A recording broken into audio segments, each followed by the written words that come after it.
জাতীয় ঈদগাতে তো সবার নামাজ পড়তে হবে এমন তো কোনো কথা নেই। হাজার হাজার জামাত হয়েছে, সব জামায়াতে সবাই যেতে পারবে এমন তো কোনো কথা নেই। ঠিক আছে, আপনারা জানেন যে আমরা একটা বার্তা দিতে চাই। আমাদের স্পষ্ট কথা যে আগে ঈমান, আগে তাওহীদ।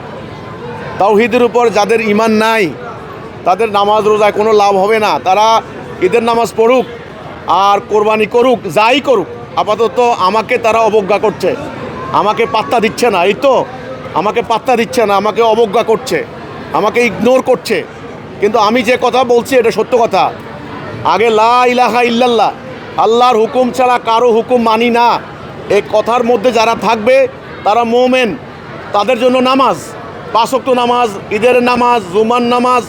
যারা ঈমানে থাকবে না তারা নামাজ পড়ে কোনো লাভ হবে না। আগে ঈমান তারপরে নামাজ, এই হচ্ছে আমার কথা। আর জামাতের মধ্যে যিনি ইমামতি করবেন তিনি মুসল্লিদের কাছ থেকে কোনো চাঁদা, কোনো স্বার্থ নিতে পারবেন না, মানে টাকার বিনিময়ে ইমামতি করা যাবে না।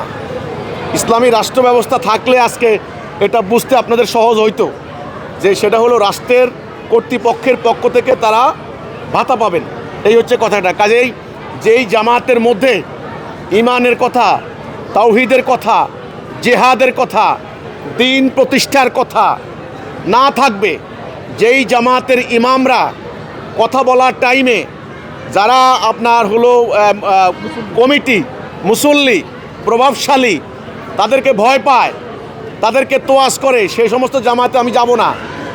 কারণ আমি তো আল্লাহকে ভয় পাই।